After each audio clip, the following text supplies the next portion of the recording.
The emergency meeting was called at 6 a.m., and by the time the sun rose over Hard Rock Stadium, the decision had been made. Alex Eala would be banned. Not for doping, not for misconduct, not for anything she had done on the court. The 20-year-old Filipina, whose jersey sales had accounted for 57% of all merchandise at the Miami Open, whose presence had crashed ticket systems and packed stadiums, was being suspended for what she wore. The Nike jersey that had broken every sales record in tournament history. The jersey featuring the sampaguita, the national flower of the Philippines, had become a symbol of Filipino pride overnight and was now the reason the WTA was taking action. The organization's uniform regulations, the same rules that had sparked the patch wars of the 1990s that had pitted Nike against Adidas in a decade-long battle over logos. Alex Eala from Philippines. Brazilian tennis fans were curious to see you playing here, and you just had a great performance tonight. Are there more exhibitions like this to come? Sorry, what do you mean by exhibitions? Like the tournaments? No. What do you mean? Sorry.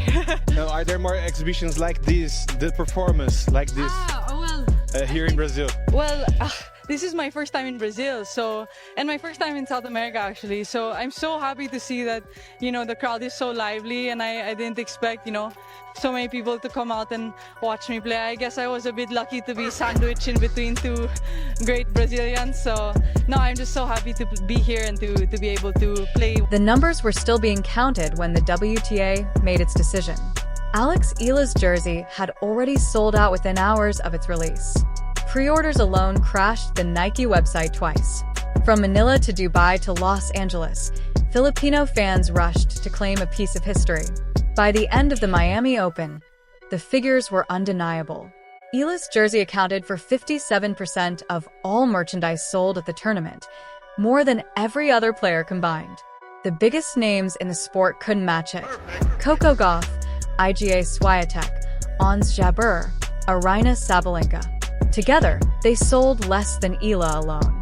The demand wasn't limited to merchandise. Ticket systems collapsed the moment sales opened, overwhelmed by fans eager to see her play. Every match featuring Eala sold out within hours. In contrast, the finals without her would never reach full capacity. The jersey itself became a symbol.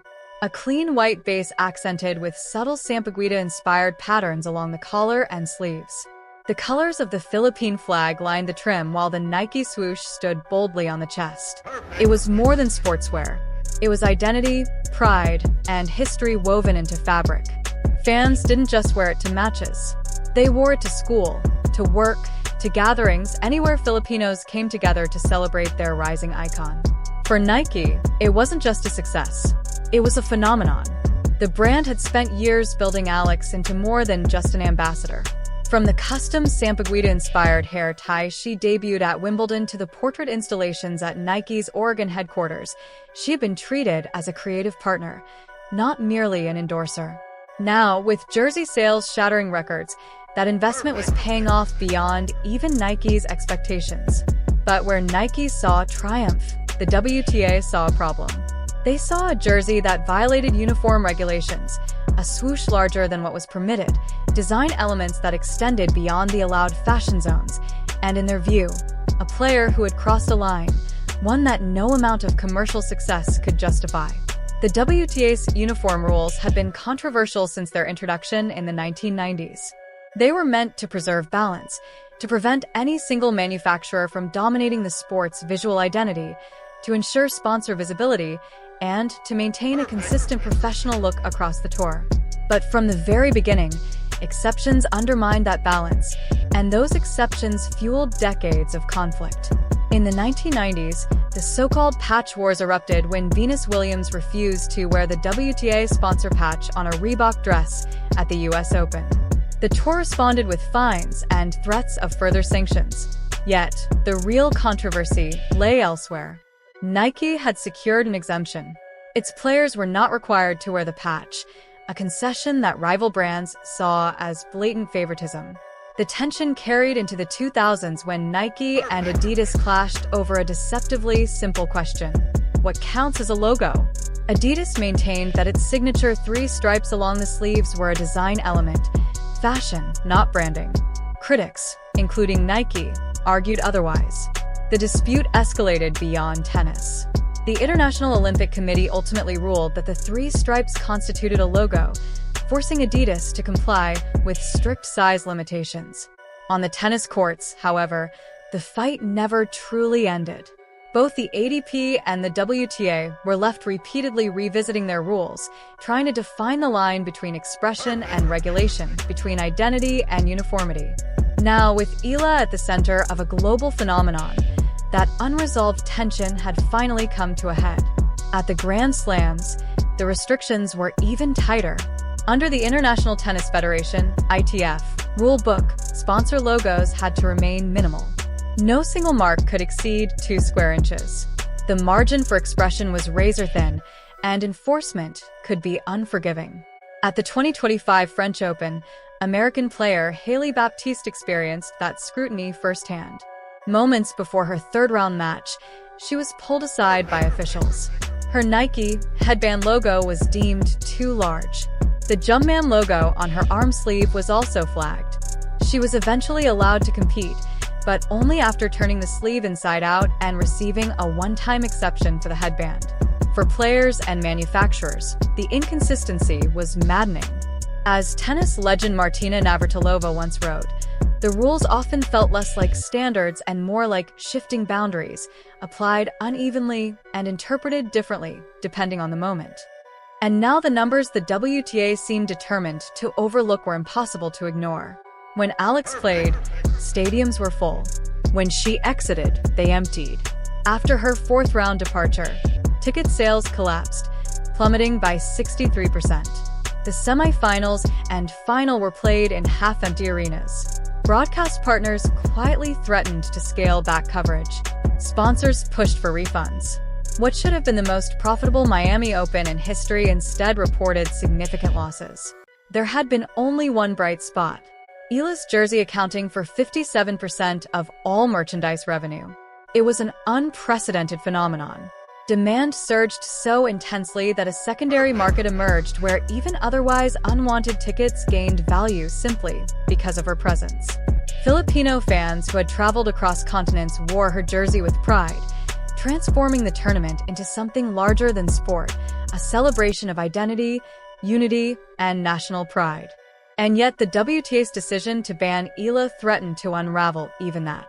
The fans who had filled the stadiums, who had crashed ticket systems, who had turned the Miami Open into a global spectacle, were not about to accept the ban quietly. Within hours of the announcement, the hashtag #LetEalaPlay was trending worldwide. From Manila to Dubai to Los Angeles, Filipino communities mobilized. Boycotts of WTA events were organized almost overnight. What had already been a financial disaster now threatened to spiral into something far worse. The irony was impossible to ignore.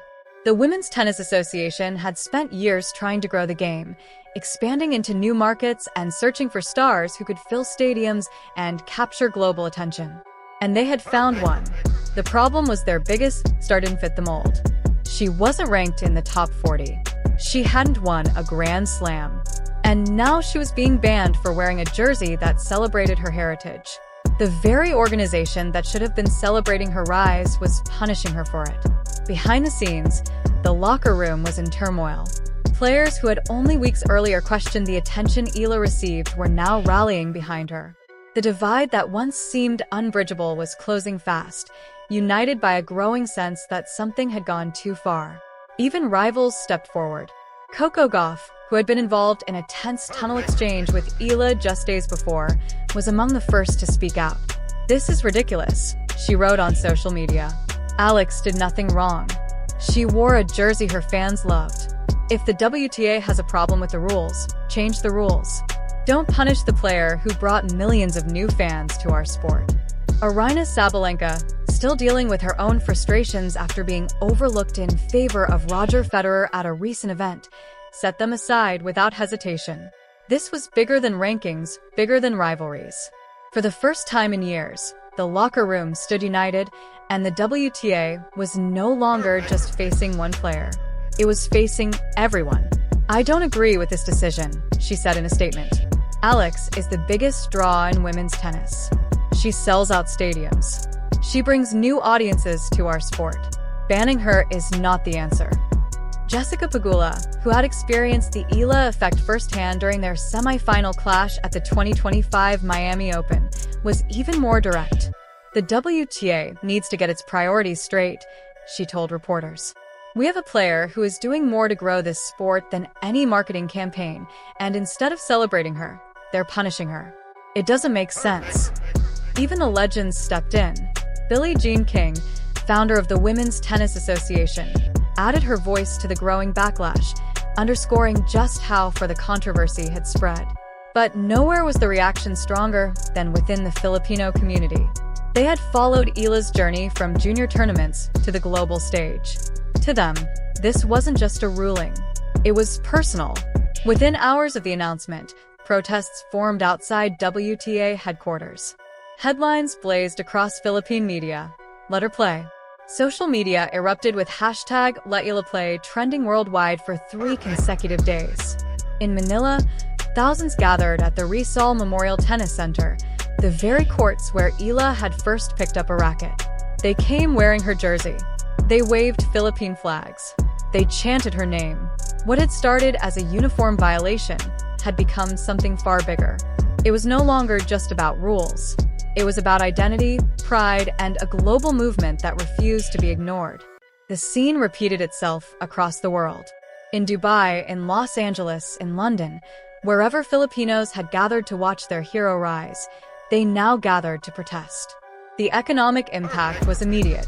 Sponsors who had been on the verge of partnering with the Women's Tennis Association began to pull back. Broadcast partners voiced concerns about the organization's stability. What had already been a damaging financial situation now threatened to become a full-scale crisis. The WTA had miscalculated. They believed fans would accept the ban, that they would stay loyal to the sport even without her. They were wrong. The fans hadn't come for tennis. They had come for Alex. And without her, they simply stopped watching. As the controversy intensified, Alex Eala remained silent. She had left Miami after her 4th-round loss to Karolina Machova. Her ranking slipped from number 29 to number 45. Her struggles against Czech opponents continued, her record falling to 0-13. She should have been preparing for the clay season, the Linz Open, Madrid Open, Italian Open, and ultimately the French Open. Instead, she found herself at the center of a global firestorm she had never asked for. And then the turning point came. The ban was overturned. The pressure from fans, from players, from sponsors, from the media had become impossible to ignore. The WTA, facing mounting losses and united backlash, had no choice but to reverse its decision. Alex Eala would be allowed to play. She would step onto the court wearing her jersey, its Sampaguita patterns intact, the swoosh unchanged, and every detail that had turned it into a symbol of Filipino pride still visible to the world. But the damage had already been done. The Women's Tennis Association had lost something far more valuable than control over a dress code. Its credibility was shaken. Trust between the organization and its players had fractured, and a 20-year-old who had done nothing more than compete and inspire had become the most powerful symbol of resistance in the sport. As Eala turned toward the clay season, toward the Madrid Open, Italian Open, and ultimately the French Open, she carried something no ranking could ever measure: the certainty that she had already won. The jersey the WTA had tried to ban was now the best-selling piece of tennis merchandise in history. It had accounted for 57% of all sales at the Miami Open. It had crashed ticket systems. It had turned a tournament into a movement. What began as apparel had become identity. What began as regulation had become resistance. For decades, the WTA's uniform rules, born from the conflicts of the 1990s and from the battles between Nike and Adidas, had tried to define the limits of expression in tennis. Logo sizes, design boundaries, control over image. This time they had found their limit. The swoosh was too large. The patterns extended too far. And the player who had saved the tournament was punished for what she wore. But in trying to contain her, they had done the opposite. They had made her bigger than the sport itself. The backlash was immediate and overwhelming. Players rallied behind Eala. Fans organized boycotts. Sponsors threatened to walk away. The Women's Tennis Association, facing a crisis of its own making, had no choice but to act. The ban was overturned. Eala would be allowed to play, but the damage had already been done. The organization that should have been celebrating its brightest new star had instead tried to suppress her. And in doing so, they exposed the very truth Martina Navratilova had warned about years earlier. The rules weren't protecting the sport. They were holding it back. As Eala turns toward the clay season, Linz Open, Madrid Open, Italian Open, and French Open, she carries something no ranking can ever reflect: the knowledge that she has already won. The jersey the WTA tried to ban is now the best-selling in tennis history. What was once questioned is now iconic. What was once restricted is now celebrated. And what was once just a player has become a movement.